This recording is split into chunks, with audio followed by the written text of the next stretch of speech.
Negeri memanggilmu kawan, belajar bergerak berbagi untuk negeri. Guru penggerak majukan pendidikan, guru penggerak menghamba pada murid. Kreatif rancang pembelajaran, hargai potensi, tingkatkan prestasi, lahirkan profil pelajar Pancasila. Belajar bergerak berbagi untuk negeri kita. Terima kasih. Assalamualaikum warahmatullahi wabarakatuh.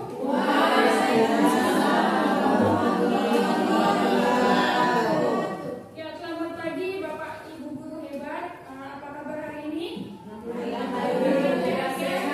Di siang hari ini kita akan belajar melakukan segitiga restitusi, dan materi ini dibahas di disiplin positif. Dan nantinya ini akan kita jumpai pada modul atau topik ke-8 disiplin positif di platform Merdeka Mengajar.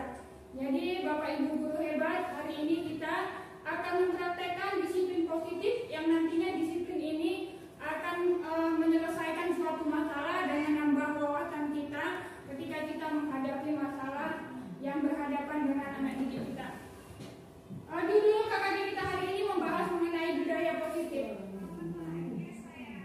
Ya, sebelum kita masuk ke budaya positif, kemarin di KKD sebelumnya kita belajar menyanyi mengenai profil pelajar Pancasila. Ayo Bapak Guru hebat, saya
Disiplin positif ini ada namanya teori kontrol dari William Glasser, yaitu seorang dokter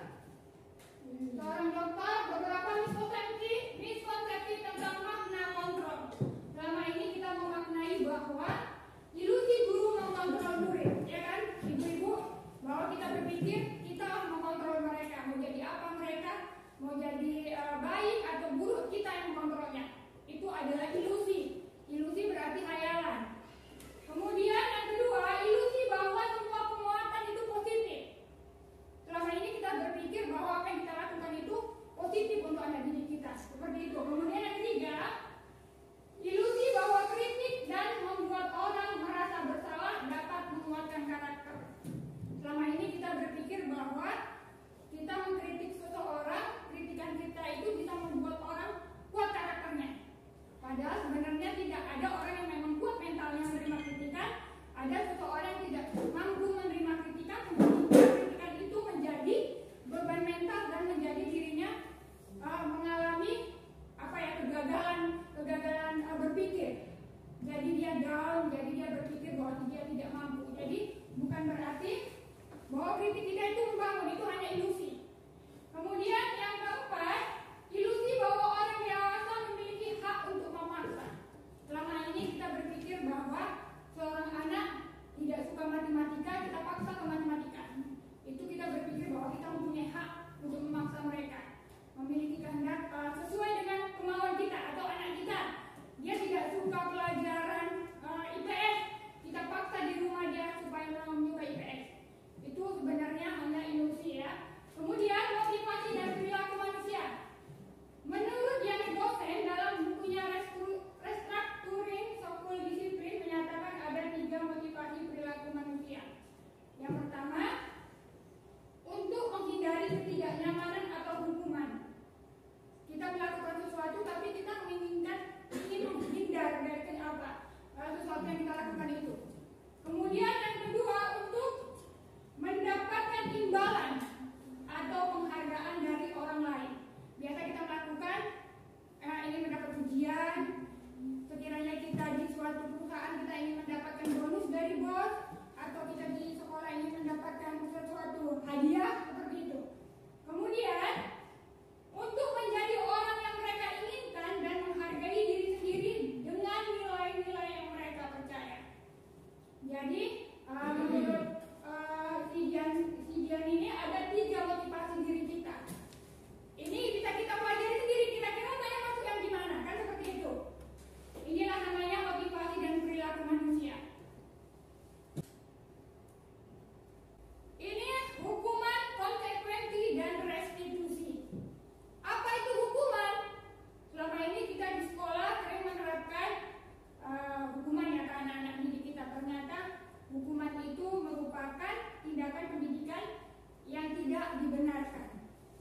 Jadi hukuman adalah suatu bentuk prosedur atau tindakan yang diberikan kepada individu atau kelompok atas kesalahan, pelanggaran, atau kejahatan yang dilakukannya. Konsekuensi adalah akibat dari suatu perbuatan. Jadi bisa kita bedakan antara hukuman dan konsekuensi. Jadi kalau konsekuensi itu, itulah hal yang kita dapatkan dari kita melakukan kesalahan. Kontrol yang dikenakan oleh Diane Dawson dan contoh penerapannya.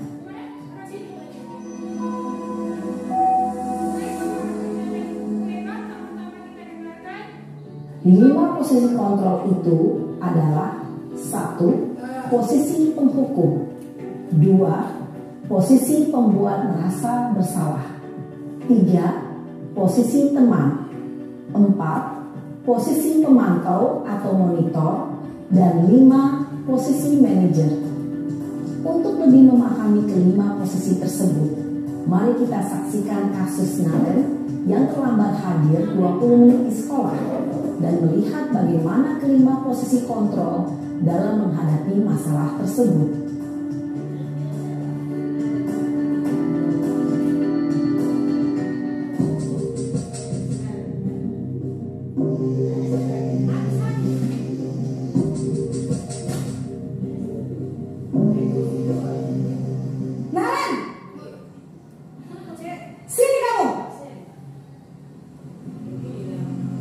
Bu.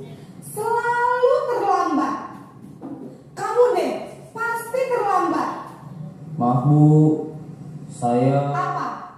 Apa coba? Alasan kamu apa lagi? Kapan sih kamu tidak terlambat? Malas sekali ya kamu jadi anak. saya Dasar pemalas. Gak kapok-kapok sih kamu. Sudah berapa kali terlambat? Sana, kamu keliling lapangan basket 2 kali. Kenapa saya harus keliling lapangan basket Bu? Kenapa? Kamu melawan ibu. Berani-beraninya jawab.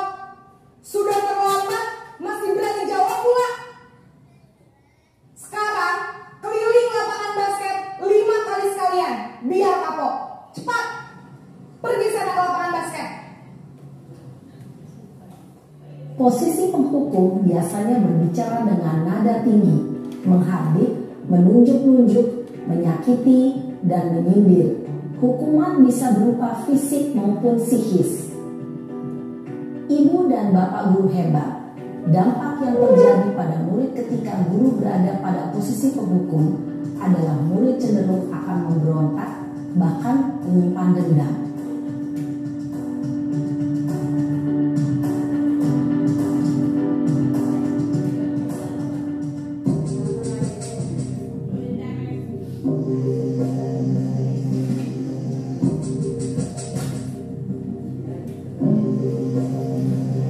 Naren!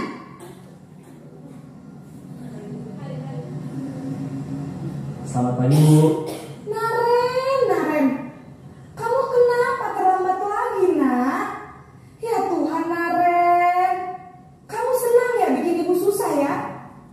Kalau kamu terlambat lagi, nanti ibu yang ditegur bapak kepala sekolah, nak. Disangka ibu tidak bisa membina kamu. Duh, gimana ini? Maaf Bu. Duh Gusti, Naren, kamu suka ya kalau ibu ditegur bapak kepala sekolah? Terus, sekarang ibu harus tulis apa ini di buku absen? Ini kamu sudah sering terlambat loh. Ibu harus apa coba? Maaf Bu. Maaf sekali. Ya sudah, lain kali jangan bikin ibu susah lagi ya nak ya. Ibu tidak akan kuat lagi kalau kamu begini terus. Bisa jantungan kalau ibu tegur bapak kepala sekolah. Sana cepat ke kelas. Maaf ya Bu. Maaf sekali. Posisi pembuat rasa bersalah berbicara dengan nada tenang, cenderung lembut. Namun kata-kata yang diutarakan membuat murid merasa menjadi orang yang gagal. Memandang buruk dirinya sendiri, merasa tidak berharga, dan tidak sanggup membahagiakan orang lain. Ketika guru mengambil posisi pembuat rasa bersalah, murid akan menganggap dirinya yang bersalah dan ia akan menyimpan emosi negatif tersebut di dalam dirinya.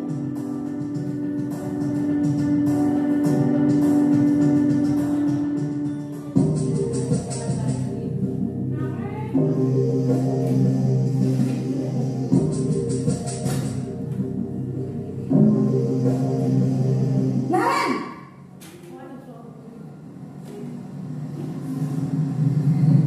Selamat pagi Bu. Wah, sudah jam berapa ini nak? Terlambat lagi ya sayang. Iya Bu. Habis ibu saya lupa bangunkan saya Bu. Kamu malah menyalahkan ibu kamu. Kamu bukannya anak yang larinya paling kencang. Kok terlambat sih? Iya Bu. Saya memang terlambat bangun tadi. Jadi biarpun saya lari kencang, tetap gak kekejar Bu. Ya sudah sana. Nanti lain kali larinya lebih kencang lagi ya. Biar gak terlambat lagi. Bikin senang ibu. Demi ibu. Bisa kan? Bisa lah Bu. Ya sudah sana masuk kelas. Ibu beresin urusan absen kamu. Kamu ini ada-ada saja. Dalam posisi teman, guru berbicara dengan nada suara ramah, akrab, cenderung bersenda gurau untuk menjaga suasana tetap santai. Murid akan merasa senang, aman, dan akrab dengan guru. Identitas yang tercipta adalah identitas sukses atau berhasil. Namun, perlu diingat, karena ini masih dorongan eksternal, maka ada faktor ketergantungan dari murid kepada orang tertentu. Di sini guru absennya, sehingga di lain waktu murid bisa berperilaku baik, namun hanya kepada orang-orang tertentu saja.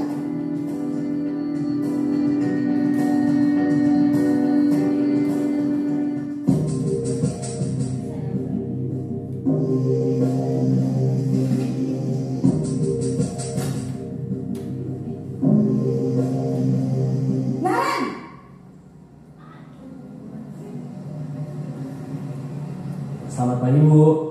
Naren, apa peraturan sekolah kita tentang jam berapa kita harus masuk sekolah, Nak? Kita harus di sekolah jam 7, Bu. Iya, betul. Sekarang sudah jam 7.20. Naren sudah tahu konsekuensinya jika terlambat hadir. Paham, Bu. Saya harus tinggal kelas pas jam istirahat selama 20 menit. Iya, benar. Konsekuensinya demikian. Jadi nanti jam 9.30 pas istirahat, kamu harus tinggal di kelas, kerjakan tugas tambahan untuk ketertinggalan kamu, ya? Baik, Bu. Posisi pemantau mengandalkan penghitungan atau data untuk mengontrol murid. Guru mengarahkan murid berdasarkan peraturan dan konsekuensi. Seorang pemantau menunjukkan bahasa tubuh dan ekspresi wajah yang datar dan cenderung formal.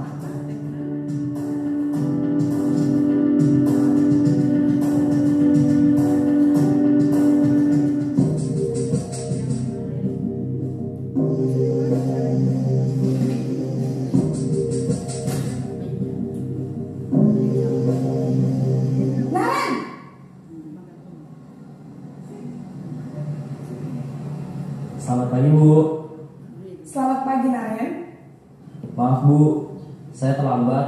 Iya, sekolah masuknya jam 7, sekarang sudah jam 7.20. Jadi sekarang bagaimana ini, Naren? Maaf, Bu. Saya lupa setel alarm saya semalam. Baiklah, menurut kamu, keyakinan sekolah yang mana yang perlu kamu tingkatkan? Menghargai diri sendiri dan orang lain mungkin ya, Bu. Setuju. Jadi, apakah Naren meyakini prinsip saling menghormati tersebut? Iya, Bu. Saya meyakininya. Apakah Naren bersedia memperbaiki masalah keterlambatan ini? Bersedia, Bu. Bagaimana kamu akan perbaiki masalah keterlambatan ini? Saya akan coba untuk tidak lupa menyetel alarm saya, Bu. Baik, kalau Naren lupa menyetel alarm di rumah, ada orang yang kira-kira bisa bantu mengingatkan tidak? Ada, Bu. Kakak saya, Kak Emma. Ada lagi selain Kak Emma? Selain Kak Emma, ada ibu saya. Baik, jadi yang mengingatkan Naren adalah Kak Emma dan ibu kamu, ya? Kira-kira akan mulai setel alarm kapan nih, Naren? Setelah pulang sekolah, akan segera saya lakukan. Baik, jadi Naren akan setel alarm untuk bangun besok pagi dan akan diingatkan oleh kakak dan ibunda Naren, ya? Ada lagi yang mungkin perlu dilakukan, Naren? Agar tidak terlambat bangun lagi. Tidak ada, Bu. Baik, Naren. Terima kasih untuk kerjasama kamu. Sekarang kamu perlu kembali ke kelas untuk belajar. Baik, Bu. Terima kasih. Posisi manajer adalah posisi kontrol yang disarankan untuk membimbing murid memiliki sikap disiplin yang positif, yaitu murid yang mandiri, bertanggung jawab, dan dapat memecahkan masalah. Tujuan dari posisi ini adalah agar murid dapat berefleksi atas tindakannya. Guru akan dengan tulus memberikan pertanyaan-pertanyaan bermakna, sehingga membuat murid dapat belajar dari kesalahannya dan mencari sebuah solusi untuk menyelesaikannya. Ibu dan bapak guru hebat, setelah mengamati adegan kelima posisi kontrol tadi, kira-kira posisi mana yang paling ideal? Posisi mana yang dapat menunjang motivasi intrinsik murid? Ya, tentu posisi manajer. Posisi ini memang posisi ideal yang ingin dituju setiap pendidik. Pada posisi inilah, guru dapat menerapkan disiplin positif yang berpihak pada murid. yang memerdekakan murid. Perjalanan seorang pendidik tentunya tidak mudah untuk sampai pada posisi seorang manajer. Namun, tujuan kita pasti, yaitu menciptakan murid-murid yang mandiri, merdeka, dan bertanggung jawab. Semoga penggambaran 5 posisi kontrol yang telah diperlihatkan ini dapat menjadi ajang refleksi bagi kita semua, agar dapat terus mengasah dan menerapkan disiplin positif yang memerdekakan murid. Mari terus berlatih dan bersemangat. Selamat menerapkan. Salam dan bahagia Ibu dan Bapak Guru. Jadi sekarang yang mau kita terapkan adalah namanya restitusi. Restitusi adalah proses menciptakan kondisi bagi murid untuk memperbaiki kesalahan mereka, sehingga mereka bisa kembali pada kelompok mereka dengan karakter yang lebih kuat. Gosen tahun 2004. Restitusi juga merupakan proses kolaboratif yang mengajarkan untuk mencari solusi dari masalah mereka. Kemudian dan membantu murid berpikir tentang orang seperti apa yang mereka inginkan dan bagaimana mereka harus memperlakukan orang lain. Restitusi ini yang kita sebagai pendidik inilah yang harus kita terapkan. Karena apa? Karena di sana kita membentuk karakter siswa bahwa mengajarkan mereka untuk menghadapi masalah, mencari solusi, dan menanyakan keyakinannya apakah kesalahan yang mereka lakukan itu benar atau tidak, sesuai tidak dengan keyakinan kelas atau kesepakatan kelas yang telah kita buat bersama-sama. Inilah namanya restitusi. Ya, selanjutnya ini namanya 5 kebutuhan dasar manusia. Menurut William Glasser dalam teori ya, di mana kita manusia itu yang pertama adalah kebutuhan bertahan hidup. Bisa kita pikir bahwa kita hidup ini untuk bertahan. Ya Bapak Ibu, itu manusiawi. Manusiawi karena itu adalah dasar dari kebutuhan kita. Kemudian rasa kasih sayang dan rasa diterima. Kebutuhan untuk diterima. Jadi kita di suatu lingkungan pasti kita ingin diterima oleh orang lain, ya kan? Itu merupakan kebutuhan dasar kita. Kemudian penguasaan kebutuhan pengakuan atas kemampuan. Otomatis ibu-ibu mengajar untuk siswa juga ingin bahwa apa yang kita berikan kepada siswa itu bisa diakui siswa dan bisa dipahami. Artinya kan seperti itu. Kita mengharap yang kita lakukan itu bisa dipahami anak-anak, itu merupakan bentuk pengakuan juga seperti itu ya. Kemudian kebebasan, kebutuhan akan pilihan. Jadi kita diberikan kebebasan untuk memilih. Ya kita terus banyak belajar, menjadi pembelajar sepanjang hayat. Jadi untuk kita ke depannya tetap ada beban bukan beban ya, tugas kita untuk membuat siswa kita ini menjadi manusia yang seutuhnya. Kemudian kesenangan. Setiap manusia juga menginginkan kesenangan. Kita hidup menginginkan seperti itu. Karena apa? Kalau kita tidak mengalami kesenangan juga akan merasa hidup itu tidak ada artinya, tidak ada manfaatnya atau faedahnya. Selanjutnya,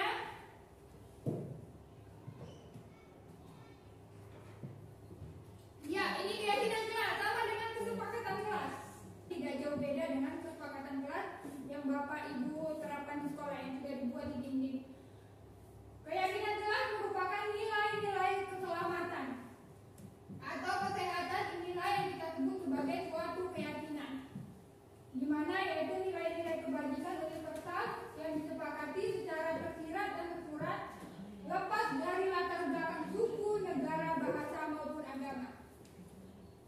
Artinya kita membuat kesepakatan kelas, kita kan tidak melihat latar belakang siswa kita ya. Semuanya itu berhak mengungkapkan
seperti Bu Atem bilang, anak-anak membanggakan barangan, berarti membalikannya. Nah, di situlah kita tanamkan nilai-nilai karakter dari siswa kita, seperti itu. Jadi kemudian tentang nilai-nilai kebajikan bahwa menekankan pada keyakinan seseorang akan lebih termotivasi, seseorang dari dalam.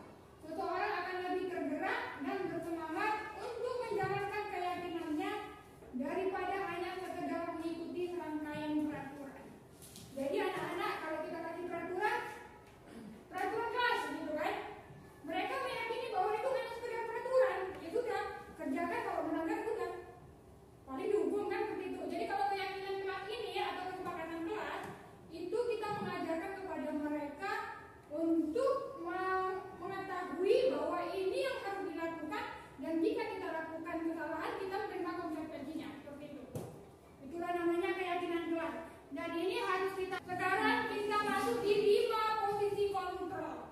Jadi Bapak Ibu tadi saya sudah kirim ke grup kita bahwa 5 posisi kontrol ini apa manfaatnya dan seperti apa sih di dalamnya, apa yang harus kita lakukan dan bagaimana kita melakukannya. Jadi restitusi 5 posisi kontrol mengungkapkan bahwa guru perlu meninjau kembali penerapan disiplin di dalam ruang-ruang kelas mereka selama ini. Ini apakah telah efektif, apakah berpusat, memerdekakan dan memandirikan murid, bagaimana dan mengapa. Melalui serangkaian riset dan berdasarkan pada teori kontrol, Dr. William Glasser, dosen berkesimpulan ada 5 posisi kontrol yang diterapkan seorang guru, orang tua ataupun atasan dalam melakukan kontrol. 5 posisi kontrol tersebut adalah penghukum, pembuat rasa bersalah, teman, pemantau, dan manajer. Jadi inilah 5 posisi kontrol, yaitu penghukum, pembuat orang merasa bersalah, teman, pemantau, manajer. Jadi ketika kita dengarkan video tadi, kita akan menyadari bahwa selama ini di kelas kita telah melakukan yang mana.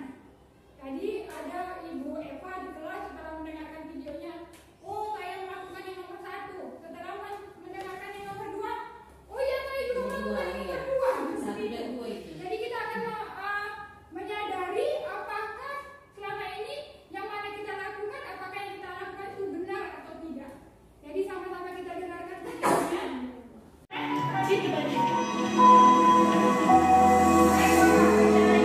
Sama-sama kita dengarkan.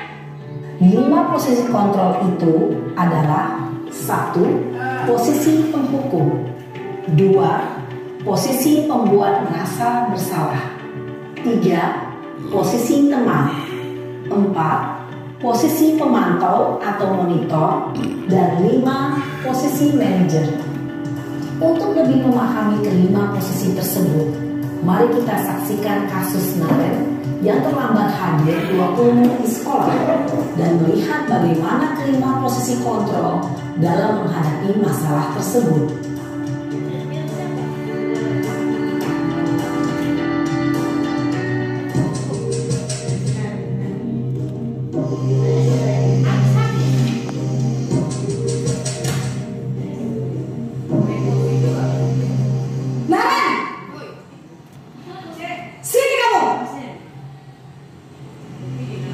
Selamat pagi, Bu.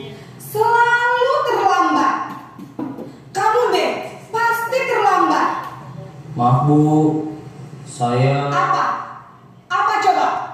Alasan kamu apa lagi? Kapan sih kamu tidak terlambat? Malas sekali ya kamu jadi anak. saya Dasar pemalas. Gak kapok-kapok sih kamu. Sudah berapa kali terlambat? Sana, kamu keliling lapangan basket 2 kali. Kenapa saya harus keliling lapangan basket, Bu? Kenapa? Kamu melawan ibu. Berani-beraninya jawab. Sudah terlambat, masih berani jawab pula. Sekarang, keliling lapangan basket 5 kali sekalian. Biar kapok. Cepat. Pergi sana ke lapangan basket. Posisi penghukum biasanya berbicara dengan nada tinggi, menghardik, menunjuk-nunjuk, menyakiti, dan menyindir. Hukuman bisa berupa fisik maupun psikis. Ibu dan bapak guru hebat. Dampak yang terjadi pada murid ketika guru berada pada posisi penghukum adalah murid cenderung akan memberontak, bahkan menyimpan dendam.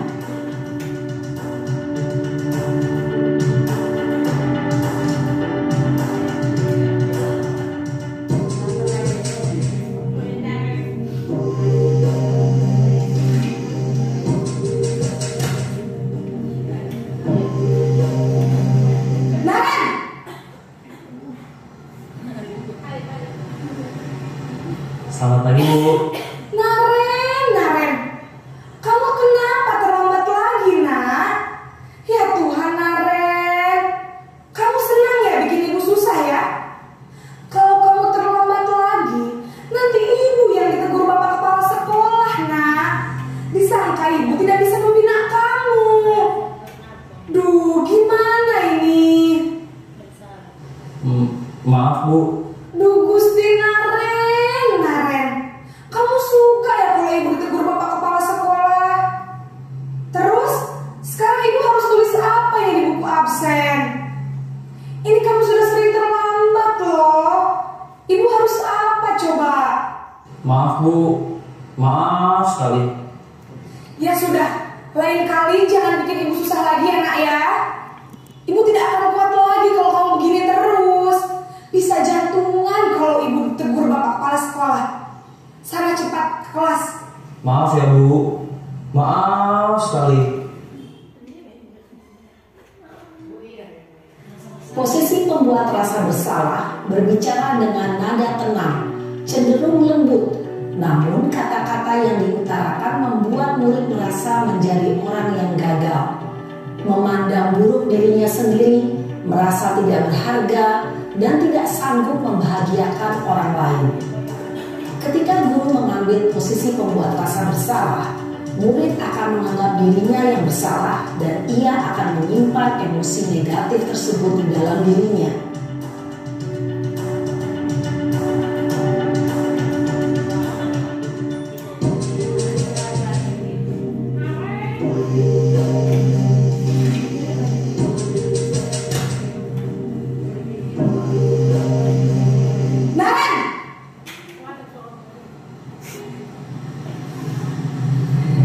Selamat pagi, Bu. Wah, sudah jam berapa ini, nak? Terlambat lagi ya, sayang? Iya, Bu. Habis ibu saya lupa bangunkan saya, Bu. Kamu malah menyalahkan ibu kamu. Kamu bukannya anak yang larinya paling kencang. Kok terlambat sih? Iya, Bu. Saya memang terlambat bangun tadi. Jadi biarpun saya lari kencang, tetap gak kekejar, Bu. Ya sudah, sana. Nanti lain kali larinya lebih kencang lagi ya. Biar gak terlambat lagi. Bikin senang ibu.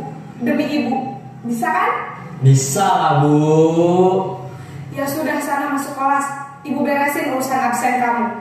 Kamu ini ada-ada saja. Dalam posisi teman, guru berbicara dengan nada suara ramah, akrab, cenderung bersenda gurau untuk menjaga suasana tetap santai.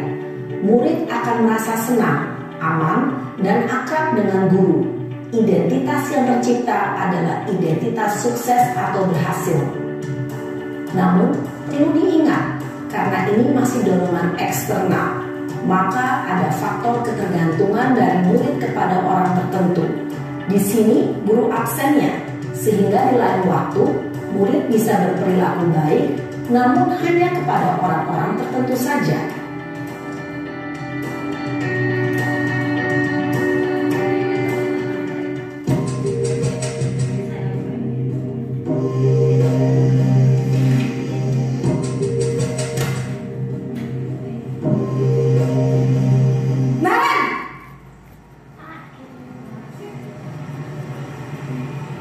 Selamat pagi, Bu.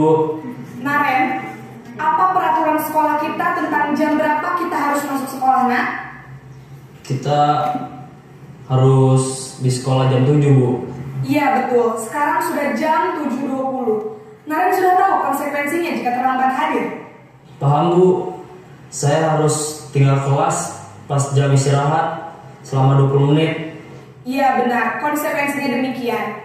Jadi nanti jam 9.30 pas istirahat, kamu harus tinggal di kelas, kerjakan tugas tambahan untuk ketertinggalan kamu, ya?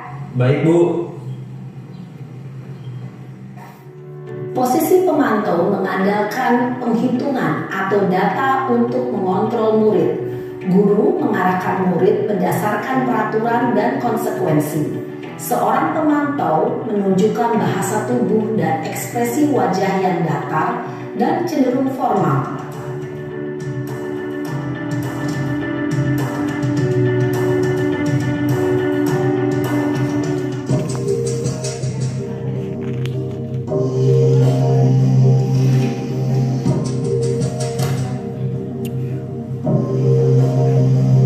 Naren!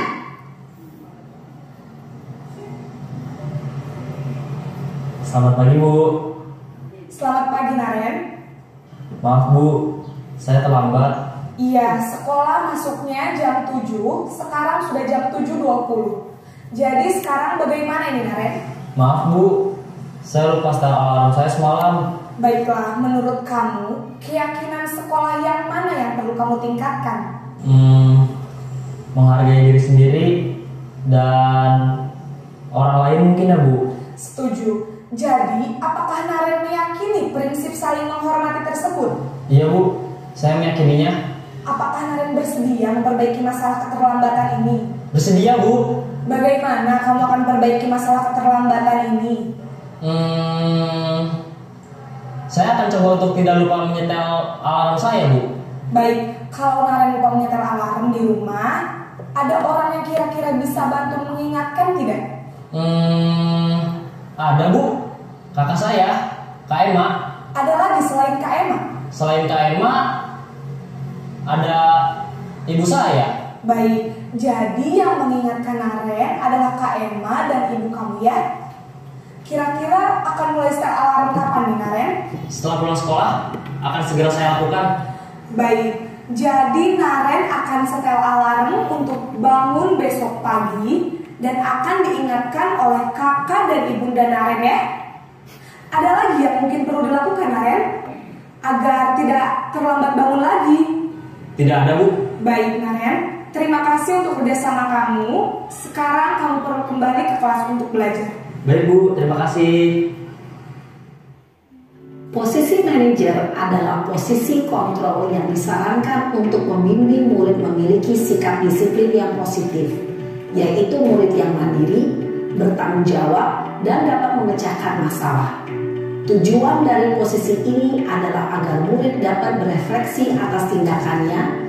Guru akan dengan tulus memberikan pertanyaan-pertanyaan bermakna, sehingga membuat murid dapat belajar dari kesalahannya dan mencari sebuah solusi untuk menyelesaikannya. Ibu dan bapak guru hebat, setelah mengamati adegan kelima posisi kontrol tadi, kira-kira posisi mana yang paling ideal? Posisi mana yang dapat menunjang motivasi intrinsik murid? Ya, tentu posisi manajer. Posisi ini memang posisi ideal yang ingin dituju setiap pendidik. Pada posisi inilah, guru dapat menerapkan disiplin positif yang berpihak pada murid, yang memerdekakan murid. Perjalanan seorang pendidik tentunya tidak mudah untuk sampai pada posisi seorang manajer. Namun, tujuan kita pasti, yaitu menciptakan murid-murid yang mandiri, merdeka, dan bertanggung jawab. Semoga penggambaran 5 posisi kontrol yang telah diperlihatkan ini dapat menjadi ajang refleksi bagi kita semua, agar dapat terus mengasah dan menerapkan disiplin positif yang memerdekakan murid. Mari terus berlatih dan bersemangat. Bapak dan Ibu guru hebat, jadi hari ini sudah kita dengarkan dari video 5 posisi kontrol. Jadi setelah kita dengarkan, kira-kira adakah refleksi yang selama ini kita lakukan di kira-kira di mana ya Bu ya? Yang lebih sering kita lakukan. Bu Eva mana yang sering Bu Eva lakukan dari 5 posisi kontrol? Posisi teman. Oke, kira-kira Bu Eva posisi teman sudah cocok atau tidak dalam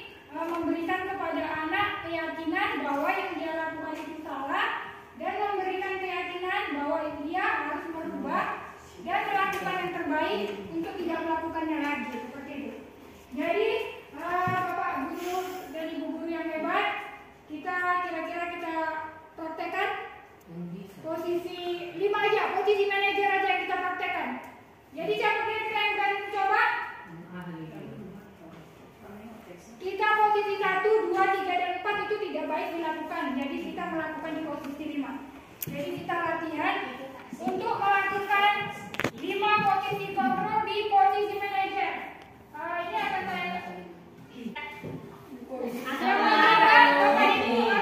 posisi manajer. Oh, seperti inilah yang akan saya lakukan ketika anak saya melakukan kesalahan seperti itu. Jadi kita bukan hanya mendengarkan, tapi kita berpraktek nyata. Karena ini selalu kita jumpai. Ya, kita pakai jasa. Silakan kalau mau pakai teks boleh. Ya, saya kasih waktu 5 menit. Berkreasi, gak usah malu-malu. Maju ke depan tuh.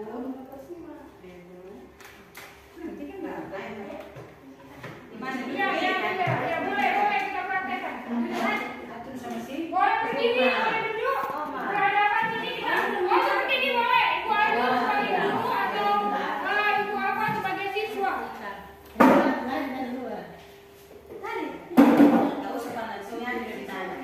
Ya, silakan. Jadi yang lain bisa merasakan.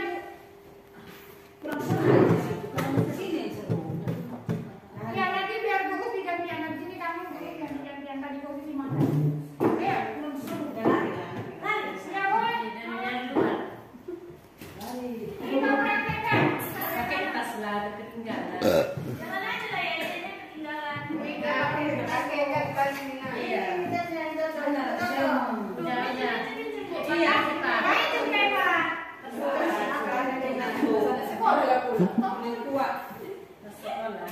silakan.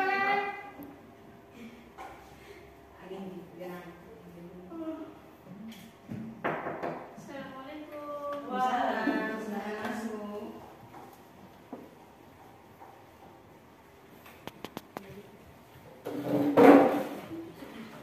Kak, agak di sana.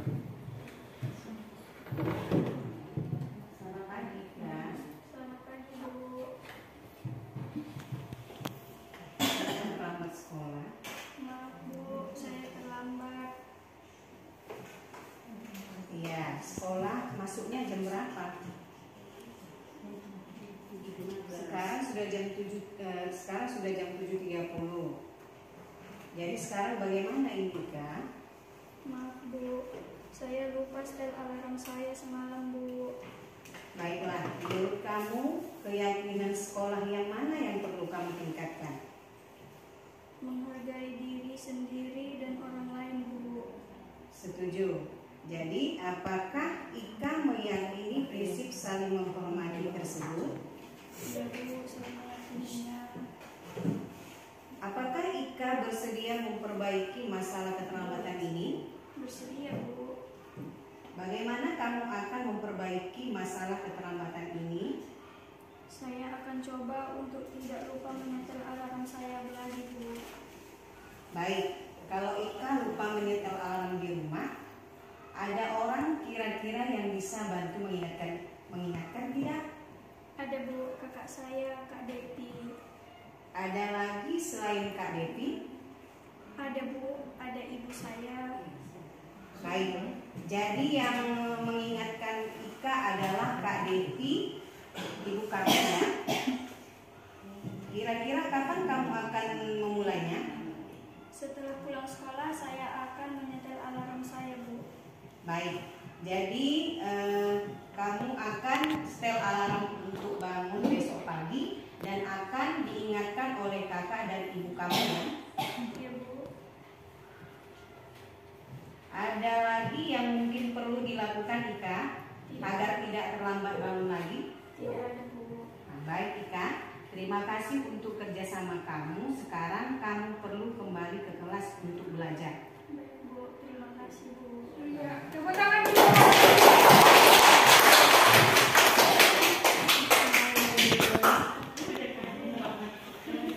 Ya, kira-kira tadi sudah dipraktekkan bahwasannya anak-anak telah melakukan kesalahan namun tidak kita jatuhkan, tapi kita berikan solusi di mana anak-anak itu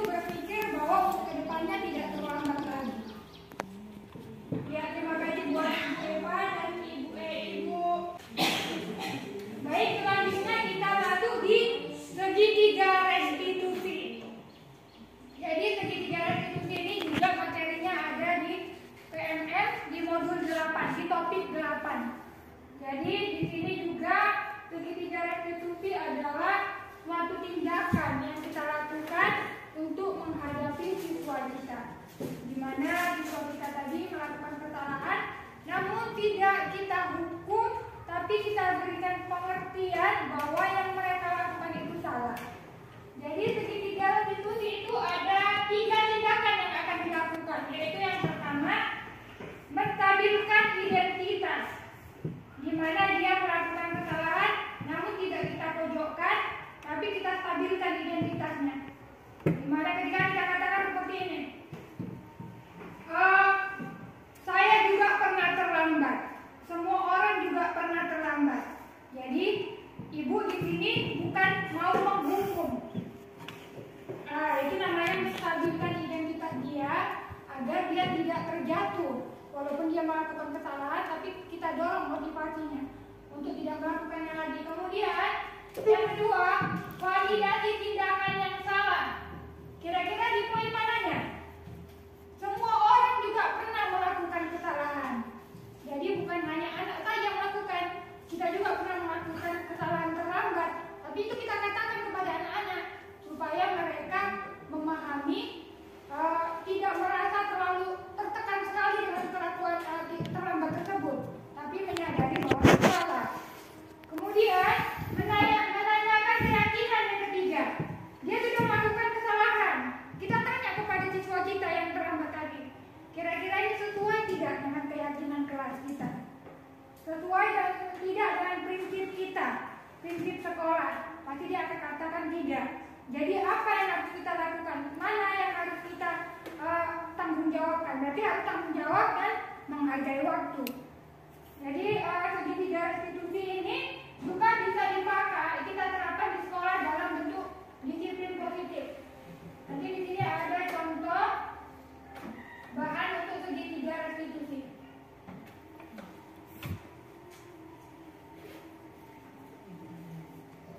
Sama-sama kita dengarkan.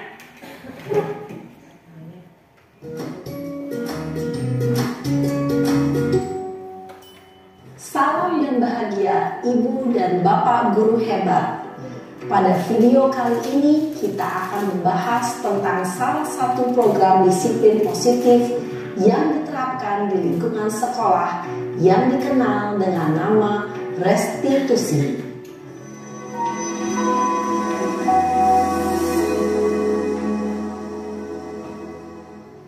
Restitusi dikembangkan oleh pakar pendidikan Diane Gosson, berlandaskan pada teori kontrol Dr. William Glasser. Segitiga restitusi adalah suatu proses dialog yang dijalankan oleh guru atau orang tua agar dapat menghasilkan murid yang mandiri dan bertanggung jawab. Pada saat guru di posisi manajer, aspek yang dikembangkan pada murid adalah motivasi intrinsik, sehingga penanaman nilai-nilai kebajikan dapat tumbuh dan berkembang menjadi suatu kebiasaan positif yang akhirnya membentuk karakter murid. Proses dialog ini terdiri dari 3 langkah yang digambarkan pada ketiga sisi pada segitiga restitusi. Sisi pertama adalah menstabilkan identitas. Sisi yang kedua adalah validasi tindakan yang salah. Dan sisi yang ketiga adalah menanyakan keyakinan. Ibu dan Bapak guru, berikut ini akan ditunjukkan bagaimana seorang guru berada dalam posisi manajer menggunakan penerapan segitiga restitusi.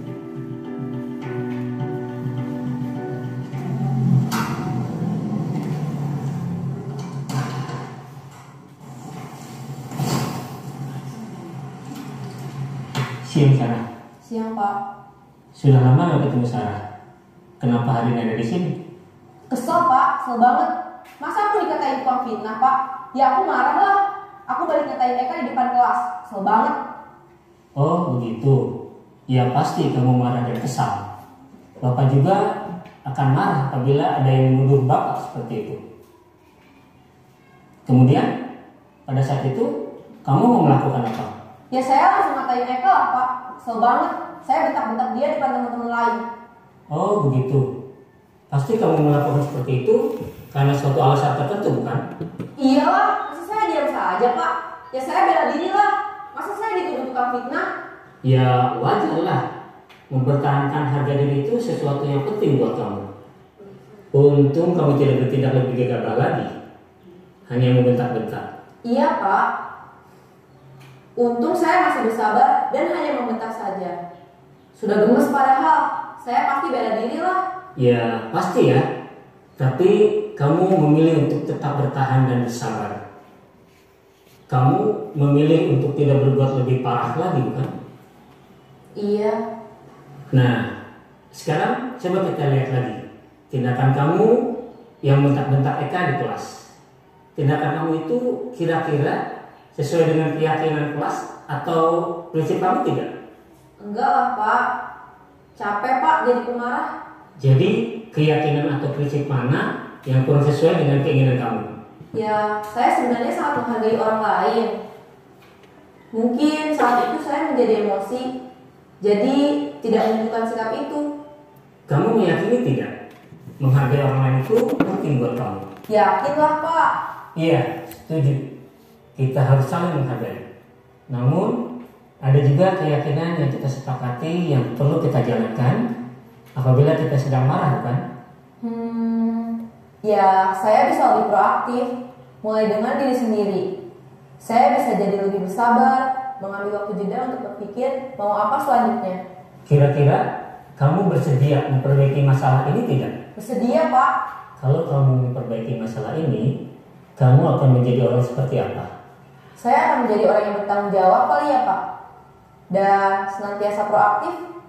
Iya, menurut kamu bagaimana rasanya menjadi orang seperti itu? Ya nyaman lah, bangga bisa bersabar dan menahan diri. Baiklah kalau begitu. Yuk kita pikirkan bagaimana memperbaiki masalah ini.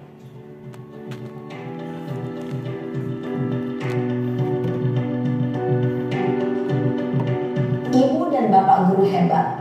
Baru saja kita menyaksikan contoh bagaimana seorang guru berada dalam posisi manajer menggunakan penerapan segitiga restitusi. Mari kita bahas satu persatu. Pada sisi pertama, menstabilkan identitas berdasarkan pada prinsip bahwa membuat kesalahan adalah bagian dari proses pembelajaran.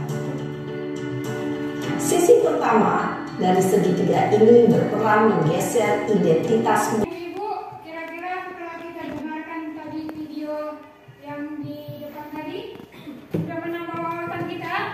Sudah menambah? Sudah. Ya Bu, bahwa kita sebagai seorang guru, kita diharapkan berada di posisi manajer. Di posisi manajer dengan menerapkan segitiga restitusi untuk menghadapi suatu masalah. Di mana dengan kegiatan seperti ini kita akan bisa menciptakan disiplin positif